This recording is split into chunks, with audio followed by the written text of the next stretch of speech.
Hello बच्चों, तो चलिए इस प्रश्न को पढ़ते हैं। निम्न फलनों का अवकल गुणांक ज्ञात कीजिए। x की घात n प्लस y की घात n बराबर a की घात n। तो यहाँ पर देखो हमें अवकल गुणांक ज्ञात करना है। तो प्रश्न में आगे बढ़ने से पहले इस प्रश्न से संबंधित जो मुख्य अवधारणा है उसकी हम चर्चा कर लेते हैं। तो देखो मुख्य अवधारणा, x की घात n का जो अवकलन है x के सापेक्ष, उसका सूत्र क्या होता है, n आगे आ जाता है और x की घात n माइनस एक बन जाता है। ठीक है, यहाँ पर n क्या है, अचर पद है। और हमें ये भी पता होना चाहिए कि जो अचर पद का अवकलन है अर्थात डी बट्टा डी एक्स अचर पद, ये क्या आता है, शून्य के बराबर आता है। ठीक है, तो अब देखो हमारे पास में सवाल में क्या दिया हुआ है, एक्स की घात एन प्लस में वाई की घात एन बराबर में ए की घात एन। तो देखो दोनों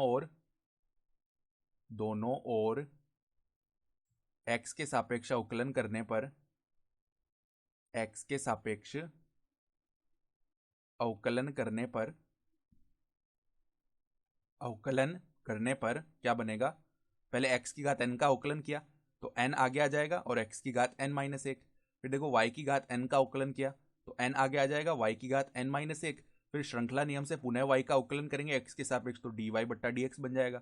और यहाँ पर देखो a की घात n का अवकलन करेंगे तो a की घात n जो है वो एक अचर पद है, तो इसका अवकलन शून्य हो जाएगा। ठीक है, तो अब देखो यहाँ पर dy बट्टा dx के पद को लिखते हैं पहले, तो n y की घात n माइनस एक dy बट्टा dx।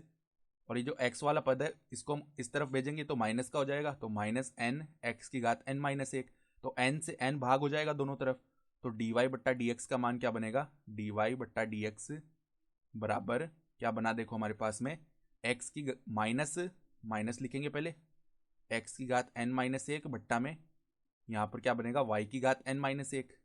ठीक है, अर्थात जो dy बट्टा dx यानी कि जो अवकल गुणांक है उसका मान क्या आ जाएगा, माइनस एक्स बट्टा वाई की घात n माइनस एक। और यही हमारा क्या हो जाएगा, उत्तर भी हो जाएगा। ठीक है, तो आशा करता हूं कि आपको ये प्रश्न समझ में आया होगा। धन्यवाद।